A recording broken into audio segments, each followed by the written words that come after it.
The cold dining hall of St. Margaret's Orphanage held only the echoes of Catherine Hartley's solitary footsteps as she made her way to the small wooden table near the frost-covered window on Christmas Eve. The children had already been tucked into their narrow beds upstairs, their excited whispers about Father Christmas finally fading into the silence that now pressed against her like a physical weight. She carried a simple tray containing bread, thin soup and a cup of lukewarm tea, the same modest fare the orphanage could afford, the same meal she had eaten every evening for 8 months since her arrival in this remote corner of Yorkshire. Outside, snow fell in thick curtains, transforming the bleak landscape into something almost beautiful, almost magical.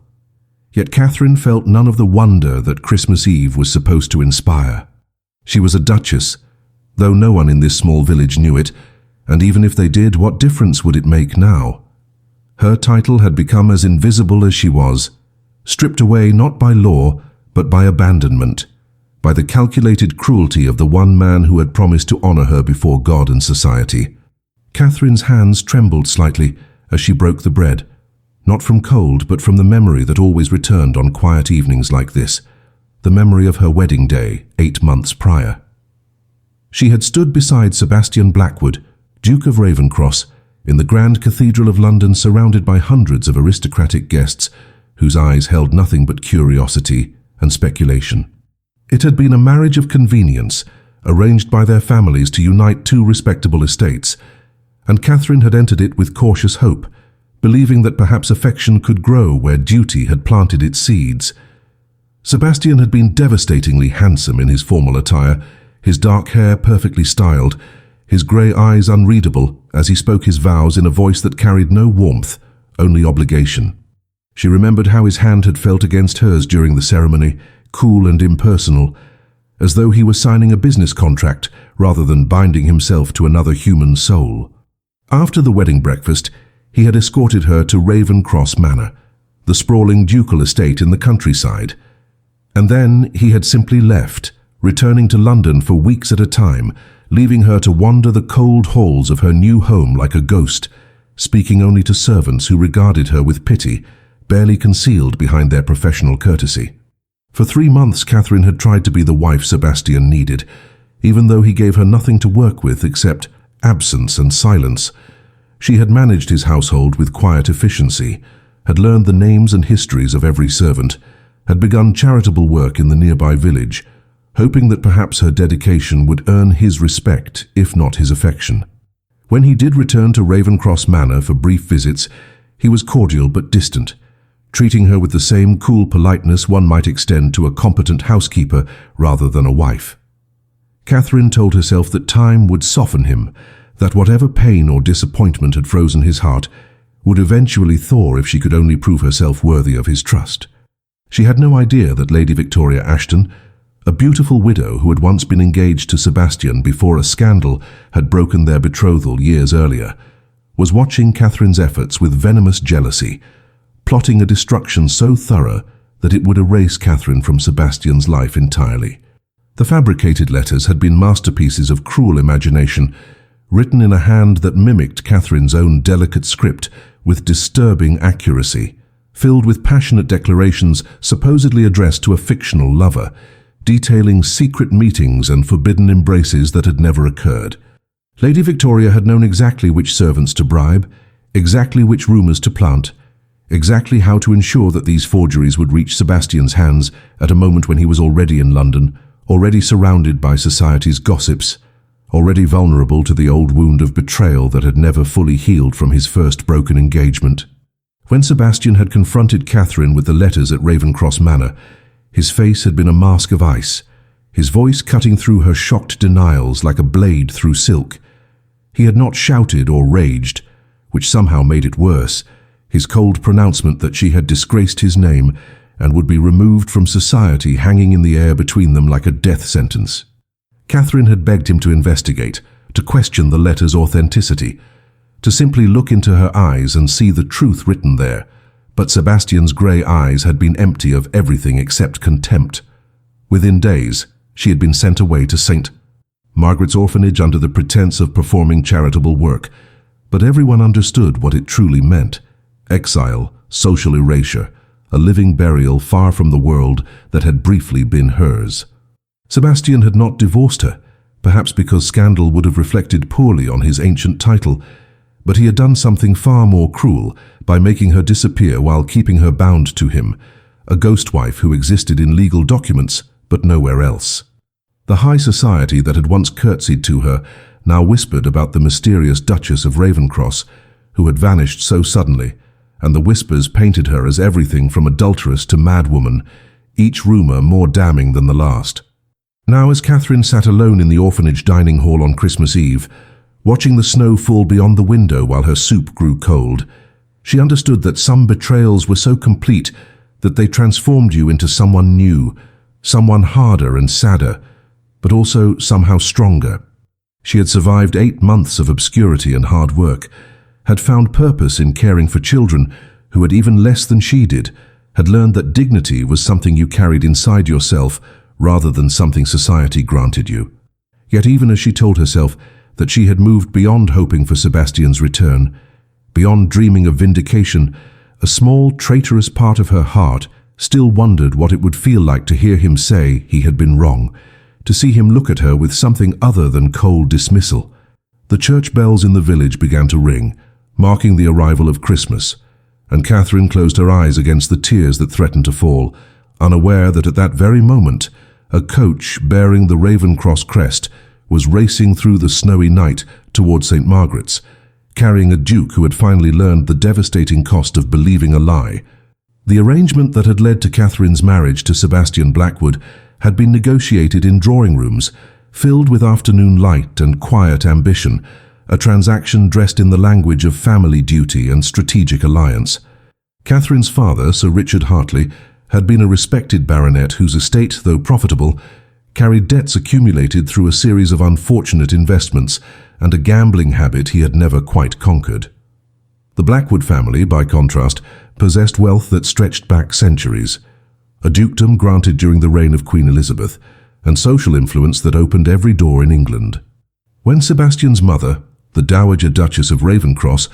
had approached Sir Richard with a proposal of marriage between their children, it had seemed like salvation, arriving in silk gloves and perfect manners. The Dowager had been direct in her assessment. Sebastian needed a wife of respectable birth and spotless reputation to secure the family line, and Catherine, at 23, with her gentle disposition and adequate education, fit the requirements precisely. There had been no pretense of romance in these discussions, no suggestion that affection might bloom alongside duty, only the clear understanding that both families would benefit from the union. Catherine had met Sebastian only twice before their wedding day, both times in formal settings, that allowed for nothing beyond superficial pleasantries exchanged under the watchful eyes of chaperones and family members.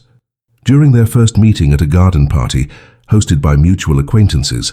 Sebastian had been polite but remote,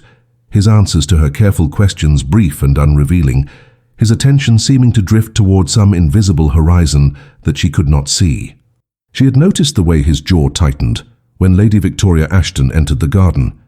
the way his entire posture shifted into something harder and more closed, though he had acknowledged the beautiful widow with nothing more than a curt nod before turning away. Catherine had heard whispers about Sebastian's broken engagement years earlier, rumours of a scandal that had shattered what society had considered a perfect match, but no one spoke of it directly in her presence, and she had been too well-bred to ask. What she had observed, however, was a man carrying some deep wound that had never properly healed, a frost that seemed to have settled into his bones and turned him into someone who moved through social obligations with flawless manners but no genuine warmth. Their second meeting had occurred at the formal dinner where the marriage contract was signed, a gathering of lawyers and family members where Catherine had felt more like a piece of property being transferred than a woman entering into the most intimate relationship of her life. Sebastian had signed the documents with steady hands, his expression betraying nothing of his thoughts, while Catherine's own signature had trembled slightly on the page, a visible sign of the anxiety she fought to conceal. After the signing, Sebastian's mother had taken Catherine aside and offered what she clearly believed was helpful advice, explaining that Sebastian had loved deeply once and been betrayed, and that Catherine should not expect or demand emotional intimacy from him, only respect and the material comforts that came with being a duchess. The dowager's words had been delivered with practiced kindness, but they had landed like stones in Catherine's chest, the confirmation that she was entering a marriage where she would be tolerated but never truly wanted, valued for her social acceptability but not for herself. Catherine had spent the weeks before her wedding trying to convince herself that duty could be its own form of fulfillment, that she could build a meaningful life within the boundaries of a loveless marriage if she approached it with patience and grace. She had imagined quiet companionship developing over time, mutual respect growing into something warmer, perhaps even children who might bridge the emotional distance between their parents. Her mother, who had passed away when Catherine was 15, had once told her that love in marriage was a luxury that few women of their class could expect, and that contentment came from managing one's expectations and finding joy in small, private victories. Catherine had clung to this wisdom as her wedding day approached, decorating the cold reality of her situation with fragile hopes that she knew, even then, might be crushed by the weight of Sebastian's indifference. The wedding ceremony itself had been a magnificent spectacle that Catherine had experienced, as though watching herself from a great distance, her body moving through the required rituals, while her mind observed with detached clarity. She had worn a gown of ivory silk that had cost more than her father's annual income. Her hair arranged in elaborate curls threaded with pearls, her appearance perfect in every detail that society valued, while the girl beneath the costume trembled with loneliness. When Sebastian had placed the ring on her finger, his touch had been so brief and impersonal that she had wondered if he felt any connection to her at all, or if she was simply another obligation he was discharging with the same dutiful efficiency he brought to managing his estates. The wedding breakfast that followed had been endless, a parade of aristocratic guests offering congratulations that felt hollow, their eyes assessing her with the same clinical interest one might give a new piece of furniture in a familiar room. The first months of Catherine's marriage had unfolded in a silence so profound that she sometimes forgot what her own voice sounded like when speaking to someone who actually listened. Ravenscross Manor, the ancestral seat of the Blackwood family, was a sprawling estate of grey stone and towering windows that seemed designed to make a single person feel impossibly small, its countless rooms echoing with the footsteps of servants who moved like shadows through hallways lined with portraits of stern-faced ancestors. Sebastian had installed her in the Duchess's apartments, a suite of rooms decorated in pale blues and creams that were beautiful in their austerity, but felt more like a luxurious prison than a home. He had departed for London the morning after their wedding night, a night that had been as cold and perfunctory as their vows, leaving Catherine to wake alone in the massive four-poster bed with nothing but a brief note explaining that business required his immediate attention in the city. The note had been signed simply with his name, no endearment, no promise of return, just his bold signature that seemed to underline the transactional nature of everything between them. Catherine had tried to fill the emptiness with purpose, throwing herself into the duties of managing a household that ran with such clockwork efficiency under the head housekeeper, Mrs. Brennan, that her involvement felt unnecessary and slightly intrusive. She had reviewed account books that balanced perfectly, inspected linens that were already immaculate, planned menus for dinners that she would eat alone in the cavernous dining room, while footmen stood at attention along the walls. The servants had been unfailingly respectful, addressing her as Your Grace with proper deference, but she had sensed their confusion about what to make of a duchess whose husband treated her like a temporary guest rather than the lady of the house. Mrs. Brennan, a woman of perhaps 50 with shrewd eyes that missed nothing, had been kind in her practical way, gently guiding Catherine through the routines of the estate while carefully avoiding any comment on the Duke's prolonged absences. Catherine had been grateful for this discretion, even as it had highlighted the abnormality of her situation, the unspoken acknowledgement that everyone in the household understood she was a wife in name only. When Sebastian did return to Ravenscross Manor for brief visits, usually lasting no more than 3 or 4 days, the atmosphere in the house shifted into something almost theatrical, as though everyone was performing their role in a play about a normal marriage. He would dine with her in the evening, the two of them seated at opposite ends of the long mahogany table. making polite conversation about estate matters and local news while carefully avoiding anything personal or revealing. Catherine had studied him during these meals, searching for some crack in his controlled facade, some hint of the man beneath the title and the carefully maintained distance. She had noticed small things, the way his fingers drummed against his wine glass when he was thinking, the faint scar above his left eyebrow that suggested some childhood adventure, the occasional flash of something that might have been loneliness in his grey eyes before he looked away. These observations had given her hope that perhaps he was not entirely made of ice, that somewhere beneath his reserve existed a human heart capable of warmth, but he had never given her anything more substantial to hold on to than these fleeting glimpses. The village near Ravencross Manor had provided Catherine with her first real sense of purpose, a place where her title actually meant something beyond social positioning and her efforts could make tangible differences in people's lives. She had begun visiting the sick and elderly, bringing baskets of food from the manor's kitchens, sitting with women recovering from childbirth, reading to children whose parents worked long hours in the fields. The villagers had been initially cautious around her, uncertain how to behave toward a duchess, who actually seemed interested in their lives, but gradually their wariness had transformed into genuine affection. She had established a small lending library in the church hall, using her own allowance to purchase books, and had started a sewing circle where women could gather weekly to work on projects while sharing news and companionship. These activities had filled her days with meaning and given her relationships that felt real in a way that her marriage never had. Friendships built on mutual respect rather than social obligation. Catherine had been planning to expand her charitable work, had been drafting a proposal to Sebastian for funding a small school in the village, when the letters had appeared and her entire world had collapsed like a house built on sand. She never saw the forgeries herself, never had the chance to examine the handwriting that Lady Victoria had so carefully practiced to mimic her own,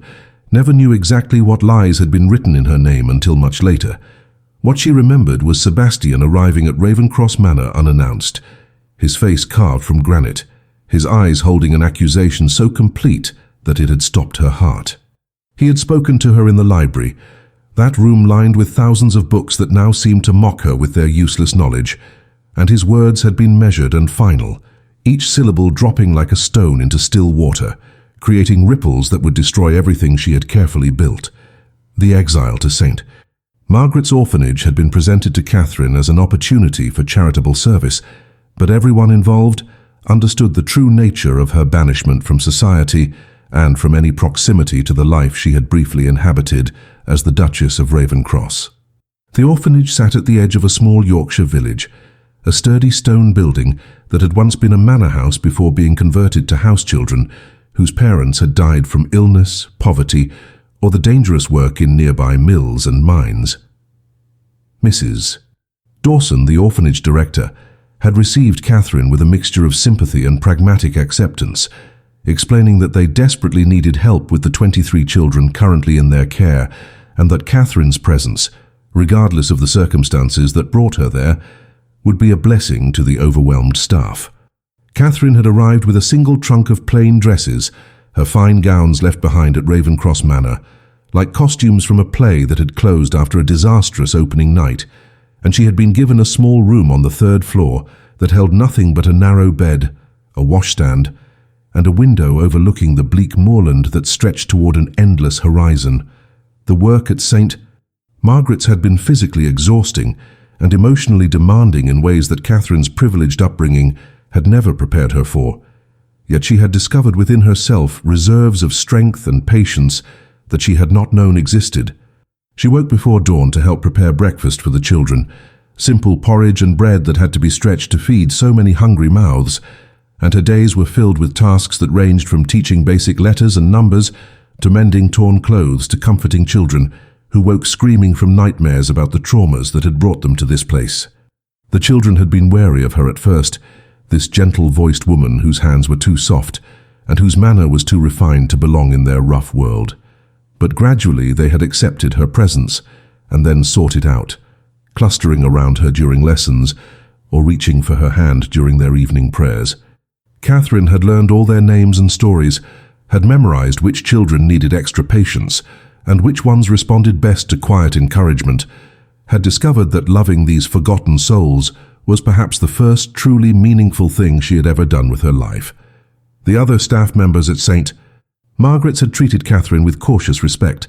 uncertain what to make of a woman who was clearly educated and well-bred, but who scrubbed floors and changed soiled linens without complaint. Miss Porter, a stern woman of 40 who served as the primary teacher, had eventually warmed to Catherine after observing her dedication over several weeks, and the two women had developed a tentative friendship built on shared exhaustion and dark humor about the challenges they faced daily. Miss Porter had never asked directly about Catherine's past, or why someone of her obvious refinement had ended up at a remote orphanage, though Catherine suspected that rumors had reached even this isolated place, whispers about scandal and disgrace that followed her like shadows. On quiet evenings after the children were asleep, Miss Porter sometimes shared stories about her own disappointments, a broken engagement years ago, and a teaching career that had led her to this charity work because respectable schools would not hire unmarried women past a certain age, and Catherine had recognized in these confidences a gift of solidarity from one exiled woman to another. Sebastian's absence from Catherine's thoughts proved impossible despite her determination to forget him, and the cold contempt he had shown during their final confrontation at Ravencross Manor.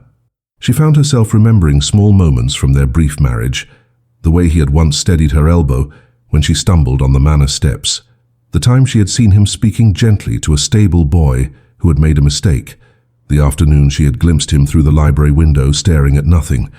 with an expression of such profound sadness that it had made her chest ache. These memories tortured her because they suggested that somewhere beneath his frozen exterior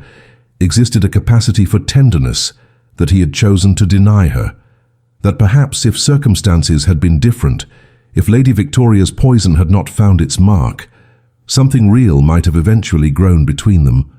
At night, lying in her narrow bed while Yorkshire winds howled around the orphanage, Catherine wrestled with the devastating question of whether Sebastian had ever felt even a flicker of genuine feeling for her, or if she had been nothing more than a convenient solution to his need for an heir and a hostess, so insignificant that he could believe the worst of her without hesitation. The months had passed with the steady rhythm of seasons changing, summer fading into autumn, and then into the early bitter cold of winter, and Catherine had slowly transformed from the hopeful young woman who had married a duke into someone harder and more self-contained, someone who had learned to live with disappointment as a constant companion. She no longer checked the mail hoping for a letter from Sebastian, no longer started at the sound of carriage wheels on the road outside, no longer allowed herself the luxury of imagining scenarios where he discovered the truth and came to beg her forgiveness. The Catherine Hartley who had believed in duty and patience and the possibility of earned affection had died quietly in that library at Ravencross Manor, and in her place stood a woman who understood that society's judgments were arbitrary and cruel, that innocence provided no protection against slander, and that the only person she could truly rely upon was herself. Sebastian Blackwood had built his life on control and certainty, on the careful management of emotions that might otherwise consume him, but the discovery of Catherine's innocence shattered every foundation he had constructed since the betrayal that had nearly destroyed him 7 years earlier. The truth had arrived not through dramatic revelation, but through the methodical work of his solicitor, Mr. Pemberton, who had been conducting a routine review of estate documents when he noticed irregularities in the dates on the supposedly incriminating letters. Pemberton had brought his concerns to Sebastian in the London townhouse study, laying out evidence with the calm precision of a man presenting a legal case. The ink used in the letters was a blend not available until 3 months after the dates written on them. The paper stock came from a specific stationer in London that Catherine had never visited, and most damning of all, a discharged lady's maid had come forward seeking payment for her sile. Says, inadvertently revealing Lady Victoria Ashton's role in the entire fabrication. Sebastian had listened to this recitation of facts with growing horror, his hands gripping the arms of his chair until his knuckles turned white, his carefully controlled world collapsing around him as he understood the magnitude of what he had done. The confrontation with Lady Victoria had been brief and brutal, Sebastian arriving at her townhouse with Pemberton and 2 witnesses, presenting the evidence of her crime with a coldness that made her practiced denials wither before they were fully spoken. She had eventually confessed with a defiance that shocked him even in his fury, declaring that Catherine had never deserved to be Duchess of Ravenscross, that Sebastian had belonged to Victoria first, and that removing an unsuitable wife was an act of service to his family name.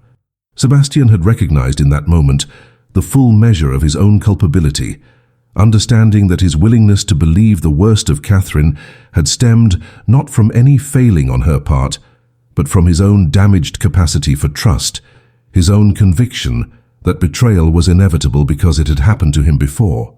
He had been so certain that history would repeat itself, so prepared to find treachery where none existed,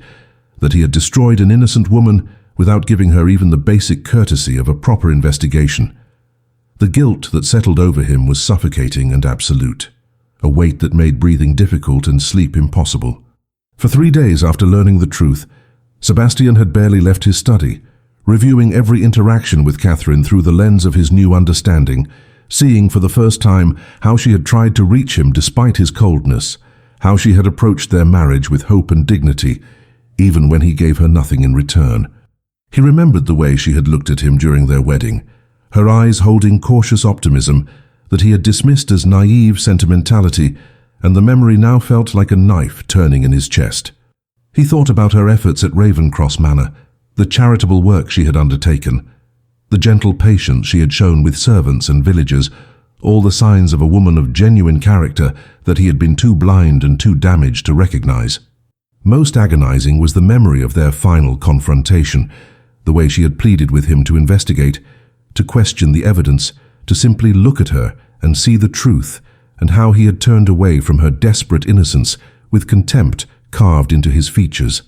The realization of where he had sent her, to what isolation and deprivation he had condemned his own wife, struck Sebastian with the force of physical violence when he finally allowed himself to consider the reality of St. Margaret's orphanage. He had chosen that particular exile deliberately, selecting a place remote enough that Catherine would be completely cut off from anyone who knew her, harsh enough that she would understand the depth of his supposed disgust, yet respectable enough that he could claim he was allowing her to perform charitable penance. Now he understood it for what it truly was, a prison sentence handed down by a judge, too arrogant and too broken to consider that he might be wrong. He imagined Catherine in that bleak place, stripped of every comfort and dignity that should have been hers as his Duchess, and the images that filled his mind were unbearable. What had these 8 months done to her? How had his cruelty marked her soul? Would she even consent to see him after what he had done, or had he destroyed any possibility of redemption through the sheer magnitude of his injustice? Christmas Eve morning found Sebastian in his London townhouse making preparations for a journey north with an urgency that bordered on desperation, his valet packing with instructions to include everything that might restore some measure of comfort to Catherine once he brought her home. He had sent no warning to St. Margaret's, no letter announcing his arrival, because he could not bear to put into words what he needed to say to her in anything less than his direct presence. As his coach rolled through London streets already decorated for the holiday, Sebastian felt fear for perhaps the first time in his adult life, a genuine terror that Catherine might refuse to return with him, that she might look at him with the same cold contempt he had shown her, and tell him that whatever chance they might have had was buried beneath 8 months of abandonment and disgrace. He had no plan beyond reaching her, no carefully constructed speech, only the desperate need to fall at her feet and beg for a forgiveness he knew he did not deserve, to somehow convey that he finally saw her, truly saw her, and that the recognition had transformed him completely. The journey from London to Yorkshire in winter was treacherous even under ideal circumstances, but Sebastian drove his coachman and horses with a relentlessness that bordered on reckless, stopping only when absolutely necessary to change teams and allow brief rest that he himself could not take. The landscape transformed as they travelled north, the manicured estates and bustling towns of the south giving way to wilder country where stone walls divided frozen fields and villages huddled against winds that swept down from the moors with bitter determination. Sebastian sat inside the coach wrapped in furs yet feeling no warmth, his mind consumed with rehearsing and discarding 1,000 different approaches to Catherine, each one seeming inadequate to bridge the chasm his cruelty had created between them. He had brought with him a small velvet box containing the Blackwood family diamonds, a necklace that tradition dictated should have been given to Catherine on their wedding day, but which he had withheld out of spite, disguised as indifference, and now the weight of it in his pocket felt like an accusation of all the honours and affections he had denied her. Night had fallen by the time Sebastian's coach finally reached the village where St. Margaret's orphanage stood at the edge of civilization. The snow that had been falling steadily for hours, transforming everything into a landscape of white silence, broken only by the muffled sound of hooves and wheels. The village itself was dark, except for candlelight flickering in cottage windows. Families gathered together for Christmas Eve, while Sebastian travelled alone through the cold, with only his regrets for company. When the orphanage finally came into view, a solid stone building with light glowing from several windows, Sebastian felt his heart constrict with a mixture of relief and dread, knowing that Catherine was somewhere inside those walls, perhaps already asleep, certainly not expecting that her husband, who had exiled her 8 months ago, would arrive on this sacred night with contrition heavy in his chest. Sebastian descended from the coach before it had fully stopped, his boots sinking into snow that reached nearly to his knees, and he strode toward the orphanage entrance with the purposeful intensity of a man who could not afford to let himself hesitate or question. He pounded on the heavy wooden door with more force than necessary, the sound echoing in the quiet night, and after a long moment it opened to reveal a surprised housekeeper who stared at this elegant gentleman in expensive travelling clothes as though he were an apparition conjured by the winter storm. Sebastian identified himself with the full weight of his title, Duke of Ravencross, and demanded to see his wife, Catherine Blackwood, Duchess of Ravencross, speaking her full name and title aloud for perhaps the first time since their wedding day, claiming her publicly in a way he had never done during their brief marriage. The housekeeper's shock was visible and profound, her eyes widening as she processed that the woman they knew simply as Miss Catherine, who scrubbed floors and mended children's clothes, was actually a duchess whose husband had finally come to retrieve her. Mrs. Dawson appeared within moments, drawn by the commotion, and she studied Sebastian with the shrewd assessment of a woman who had seen enough of life to recognize both privilege and desperation when they stood on her doorstep. She informed him that Catherine was in the small dining hall having her evening meal, alone as she always was on the evenings when the children were already abed, and there was something in Mrs. Dawson's tone that conveyed both protection of Catherine and judgment of the man who had put her in these circumstances. Sebastian asked to be taken to her immediately, and as he followed Mrs. Dawson through narrow corridors that smelled of lye soap and boiled vegetables, so different from the perfumed halls of Ravencross Manor, he felt the full weight of his shame settling over him like a physical burden.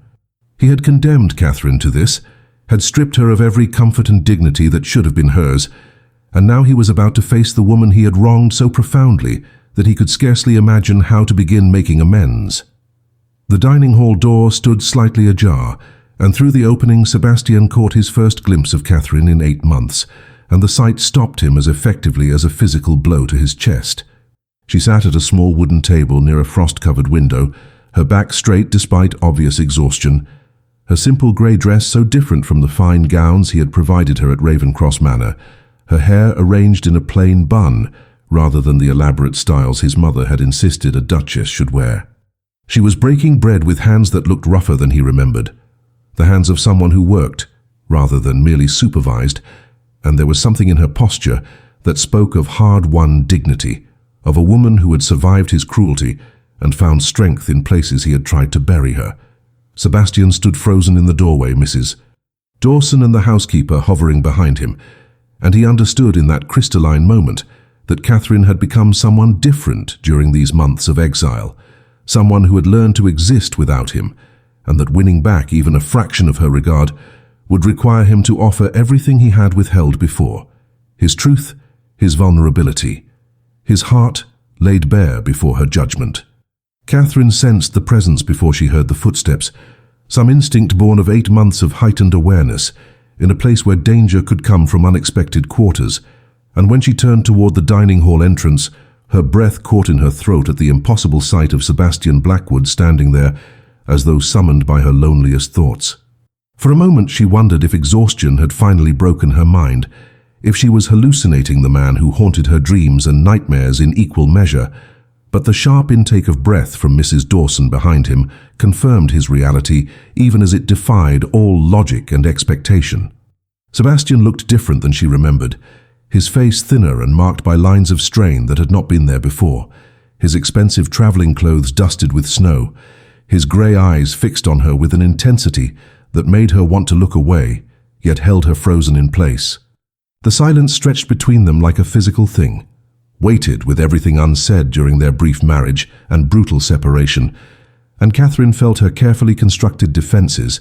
the armour she had built from humiliation and survival, begin to crack under the pressure of his presence. Sebastian moved into the room with slow deliberation, as though approaching a wounded creature that might flee if startled, and Catherine watched him come closer with her heart hammering against her ribs in a rhythm that felt like both hope and terror. He stopped a few feet from her table, close enough that she could see the exhaustion in his features, and something else that looked disturbingly like anguish. And when he spoke her name, it came out rough and low, carrying emotion that she had never heard from him during all their previous interactions. He told her that he knew the truth, that every accusation he had levelled against her had been a lie, that Lady Victoria had fabricated the letters and bribed servants to support her fiction, and that he had discovered all of this too late to prevent the injustice he had inflicted upon her. The words tumbled from him with none of his usual controlled precision, and Catherine felt them landing like stones in water, creating ripples of understanding that spread through her consciousness, even as part of her wanted to reject them, to protect herself from the dangerous hope they carried. Mrs. Dawson and the housekeeper had withdrawn to give them privacy, but Catherine was aware of their presence just outside the door, witnesses to whatever scene was unfolding in this small dining hall on Christmas Eve. She remained seated because her legs felt suddenly unreliable, and she watched as Sebastian did something she had never imagined seeing from the proud Duke of Ravencross. He lowered himself to one knee before her, bringing himself down to her level in a gesture of supplication that seemed to cost him everything. He spoke of his own brokenness, of how his previous betrayal by his former fiancée had poisoned his capacity to trust, of how he had been so prepared to find treachery that he had invented it where none existed, and he took full responsibility for every moment of suffering he had caused her without offering excuses or asking for absolution. He knew he did not deserve. Catherine listened to this confession with tears streaming silently down her face, 8 months of suppressed grief and rage and loneliness finally breaking through the dam she had built to contain them, and she understood that Sebastian was offering her something he had never given before, his honest, undefended self. He reached into his coat and withdrew the velvet box containing the Blackwood diamonds, opening it to reveal the necklace that sparkled even in the dim candlelight of the orphanage dining hall,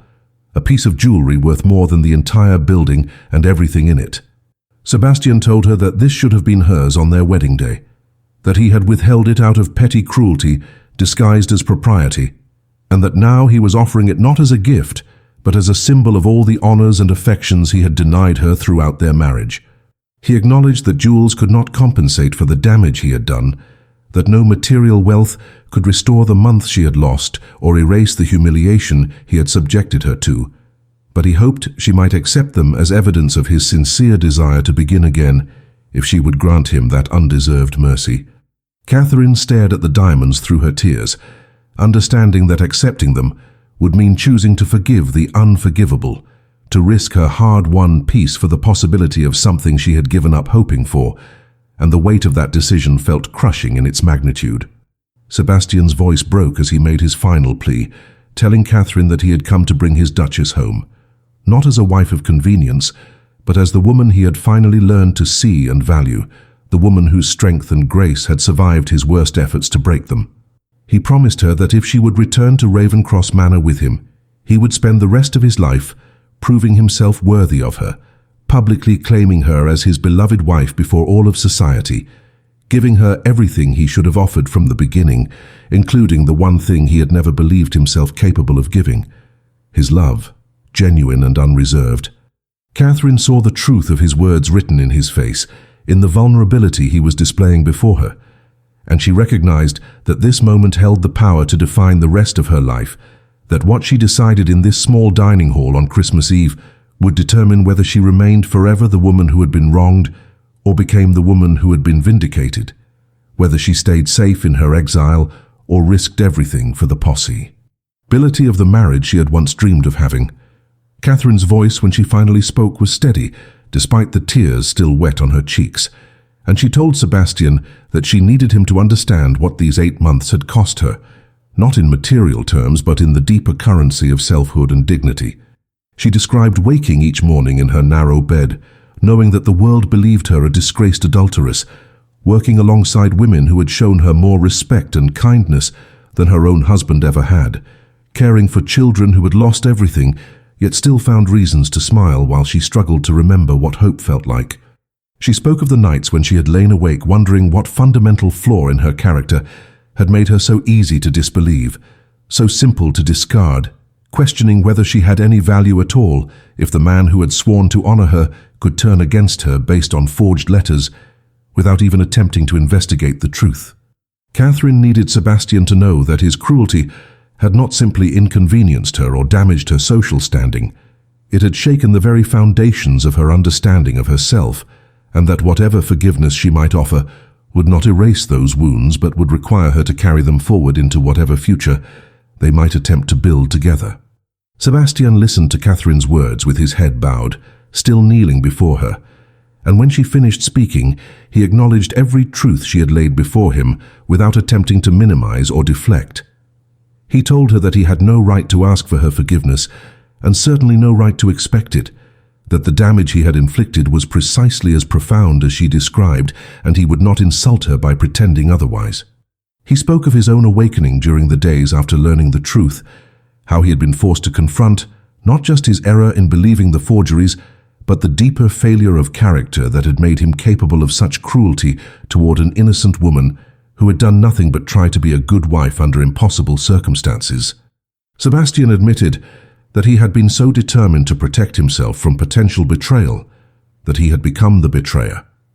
that his fear of vulnerability had turned him into exactly the kind of cold, unjust man he would have despised in anyone else. He told Catherine that regardless of whether she chose to return with him, he would spend the rest of his life working to become worthy of the faith she had once placed in him, the faith he had crushed beneath his own damaged pride. The conversation between them continued in that small dining hall as the candles burned lower and the snow continued to fall outside. Two people who had been strangers, bound by marriage vows, finally speaking to each other with the honesty that should have characterized their relationship from the beginning. Catherine asked Sebastian about the specifics of Lady Victoria's scheme, needing to understand exactly how she had been framed and what evidence had finally revealed the truth, and Sebastian provided every detail that Pemberton had uncovered, holding nothing back even when the facts highlighted his own gullibility and prejudice. She learned about the lady's maid who had been paid to plant the letters, about the specific inconsistencies in dates and materials that had eventually exposed the forgery, about Lady Victoria's confession and her twisted justification for destroying an innocent woman's reputation. This knowledge brought Catherine a measure of relief because it confirmed that she had not been paranoid or oversensitive in sensing Lady Victoria's hostility during the few times they had encountered each other in London, that her instinct about the woman's malice had been accurate, even if she had never imagined the lengths to which that malice would extend. Sebastian then spoke of his plans for their return to London, explaining that he intended to publicly vindicate Catherine before all of society in a way that would leave no doubt about her innocence and his devotion. He described his intention to present her at the Grand New Year's Ball, the most important social event of the season, where every member of the aristocracy who had whispered about her disgrace would be forced to witness her restoration as the honored Duchess of Ravencross. He promised that he would dance with her exclusively throughout the evening, that he would introduce her to every person of consequence with visible pride, that he would make it clear through his actions that Catherine was not simply his wife by legal contract, but the woman he cherished above all others. Sebastian acknowledged that these public gestures could not undo the private suffering he had caused her. But he hoped they might begin to repair the social damage his accusations had inflicted, restoring her reputation and making it impossible for anyone to question her character or her position as his Duchess. Catherine sat in silence for a long moment after Sebastian finished outlining his plans, weighing the enormity of what he was offering against the safety of remaining in her exile, where expectations were low and further disappointment was impossible. She thought about the children sleeping upstairs who had taught her that love could be found in unexpected places, about Miss Porter and Mrs. Dawson, who had shown her that women could build meaningful lives outside the structures of marriage and society's approval, about the strength she had discovered in herself when stripped of all the external markers of identity and worth. Yet she also thought about the young woman she had been on her wedding day, full of cautious hope that affection might grow from duty, and she wondered if that hope had been misplaced in its timing rather than its substance, if perhaps Sebastian needed to lose her before he could truly see her. Looking into his eyes now, seeing the genuine remorse and vulnerability there, Catherine recognized that she stood at a crossroads where both choices carried risk. Returning to Ravencross meant gambling her hard-won peace on Sebastian's transformation, but refusing him meant forever wondering if she had rejected the possibility of the love she had once wanted simply because it arrived 8 months too late. Catherine rose from her chair with deliberate slowness, standing to face Sebastian, who remained kneeling before her, and in that moment she understood that her decision would define not just her future, but her understanding of who she had become through suffering. She told him that she would return to Ravencross Manor with him, not because his apology had erased the past 8 months, or because the promise of jewels and social vindication had swayed her, but because she had learned during her exile that true strength meant being brave enough to risk her heart even after it had been broken. She explained that the Catherine who had married him 8 months ago would have accepted his return out of duty and gratitude, would have been so relieved to escape her disgrace that she would have asked for nothing more than basic kindness. But the Catherine who stood before him now had different requirements for their marriage going forward. She needed him to understand that she would not be a silent, decorative Duchess who existed merely to fulfill social obligations and produce heirs, that if they were to build something real together, he would need to treat her as a true partner whose thoughts and feelings mattered as much as his own, whose value extended far beyond her usefulness to his family name. Sebastian rose to his feet as Catherine spoke, and he listened to her terms with visible relief, mixed with something deeper that looked like genuine respect, perhaps even awe at the woman she had become through the trial he had subjected her to. He agreed to everything she asked without hesitation or negotiation, promising that he would never again make decisions that affected her life without her consultation, that he would share with her not just the privileges of his position, but the responsibilities and challenges, that he would work every day to deserve the second chance she was granting him. He reached out slowly to take her hand, giving her time to pull away if she wished, and when she allowed the contact, his fingers closed around hers with a gentleness that felt like a vow more binding than the ones they had spoken in the cathedral on their wedding day. Catherine felt the warmth of his touch spreading through her cold fingers, and she recognized that this moment in the orphanage dining hall on Christmas Eve was their true beginning, the foundation upon which they would either build a genuine marriage or discover that some damages could not be repaired no matter how sincere the remorse. Mrs. Dawson and the housekeeper were summoned back into the room, and Sebastian addressed them with the full authority of his title,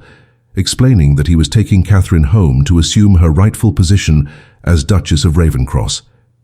He asked Mrs. Dawson to wake the children so that Catherine might say farewell to them properly, refusing to allow her to simply disappear in the night as though she were fleeing rather than being rightfully reclaimed. The children appeared in the dining hall within minutes, sleepy and confused, but excited by the unusual nighttime gathering, and they clustered around Catherine with questions and concerns about where she was going and whether she would return. Catherine knelt among them, her simple grey dress spreading around her on the floor, and she explained that she had to leave but that she would never forget any of them, that they had taught her important lessons about courage and resilience, and that she would ensure the orphanage received continued support from the Duchy of Ravencross. Sebastian watched this farewell scene with emotions playing across his face that he made no attempt to hide, and Catherine saw him truly observing her for perhaps the first time, seeing not just her external appearance, but the quality of her character revealed through her interactions with these children who clearly loved her. He stepped forward and addressed the children himself, introducing himself as the Duke, and promising them that Miss Catherine would indeed continue to help them even though she was leaving, that the orphanage would receive whatever resources it needed to care for them properly. One small girl, perhaps 6 years old, asked Catherine directly if she was happy to be leaving with this grand gentleman, and Catherine answered honestly that she was nervous but hopeful, a response that seemed to satisfy the child's concern, while teaching her that grown women could acknowledge their fears without being controlled by them. The children presented Catherine with a roughly made card they had created weeks earlier for Christmas, decorated with their handprints and simple drawings, and this gift moved her more than the Blackwood diamonds had because it represented genuine affection, freely given rather than duty discharged or guilt appeased. The departure from St. Margaret's orphanage happened quickly once the farewells were complete, Sebastian insisting that Catherine take whatever personal belongings she wished, but also making clear that everything she had left behind at Ravencross Manor awaited her return, that her apartments had remained untouched during her exile, as though some part of him had always known she would come back. Catherine gathered her few possessions, while Miss Porter appeared to embrace her and whisper encouragement, telling her that sometimes the bravest thing a woman could do was accept an honest apology and demand better treatment going forward rather than protecting her pride through permanent separation. The coach that awaited them outside bore the Ravencross crest prominently displayed, and as Sebastian handed Catherine up into its luxurious interior, so different from the Spartan conditions she had grown accustomed to, she felt the symbolic weight of crossing back over the threshold from exile into recognition, from invisibility into the most visible position a woman could occupy in their society. Sebastian climbed in beside her and immediately wrapped her in furs against the cold, his attentiveness a stark contrast to the indifference he had shown during their brief previous marriage, and as the coach pulled away from St. Margaret's and began the long journey south toward London, Catherine allowed herself to rest her head against his shoulder, a gesture of tentative trust that felt more intimate than any of their previous physical interactions. The Grand New Year's Ball at the Pemberton Estate in London was the event that defined each social season, an evening where every member of the aristocracy gathered in their finest attire to be seen and to judge, where reputations could be made or destroyed, based on who danced with whom and who received the most prestigious introductions. Catherine stood in the entrance of the massive ballroom, wearing a gown of midnight blue silk that Sebastian had commissioned specifically for this evening, the Blackwood diamonds at her throat catching the light from 1,000 candles in the chandeliers overhead,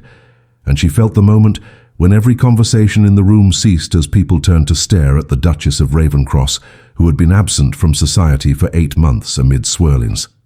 Rumours of scandal and disgrace. Sebastian stood beside her with his hand firmly holding hers, a public claim of possession and pride that left no room for misinterpretation, and his voice carried clearly across the sudden silence as he announced to the assembled crowd that he had the honour of presenting his beloved wife, Catherine, Duchess of Ravencross, whose grace and virtue were matched only by her beauty. The collective gasp that rippled through the ballroom was audible, shock registering on faces that had whispered cruel speculation about her disgrace, and Catherine felt Sebastian's hand tighten on hers in reassurance as they descended the stairs together into the heart of London society. What followed was a deliberate and thorough campaign of social vindication, orchestrated by Sebastian with the same strategic precision he brought to managing his estates,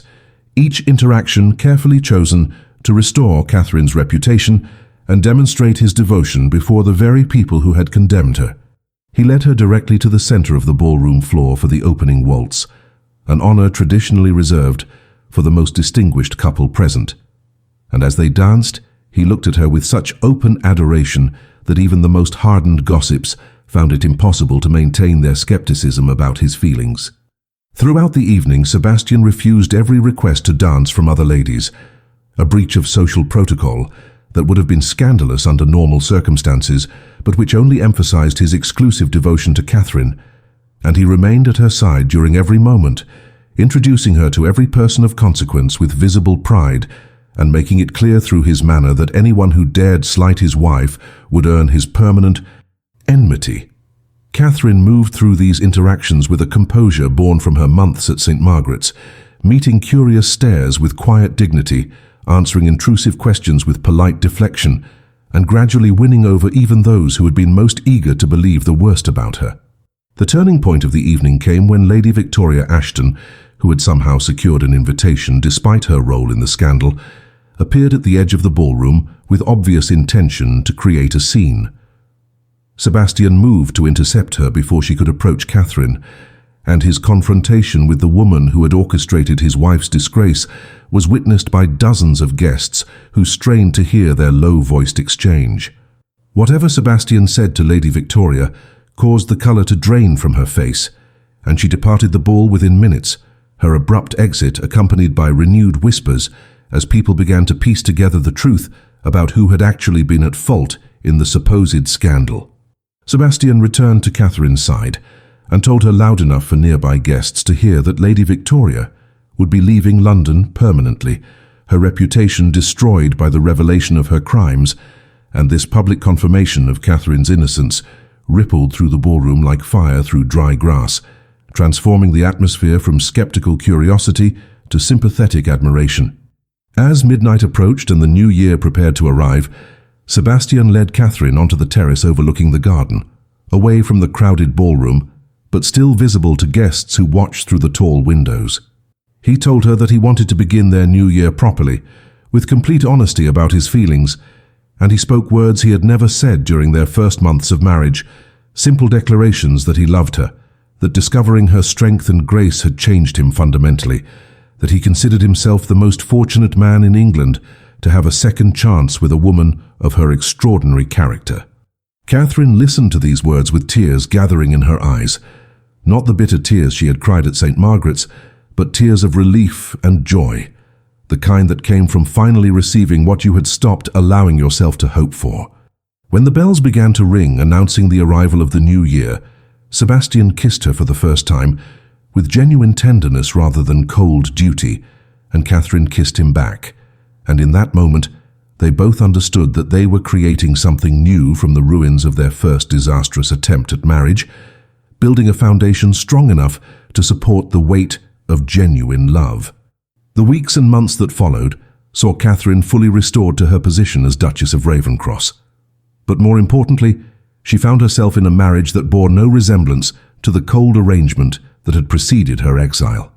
Sebastian kept every promise he had made in the orphanage dining hall, treating her as a true partner in all decisions affecting their lives, sharing with her his concerns about estate management and political matters, seeking her counsel on charitable endeavours that she expanded far beyond her original work in the village near Ravenscross Manor. Catherine established a foundation to support orphanages throughout England, using the Blackwood fortune and influence to improve conditions for children like those she had cared for at St. Margaret's, and Sebastian supported these efforts with genuine enthusiasm rather than mere tolerance. They became known in London society not just as the Duke and Duchess of Ravenscross,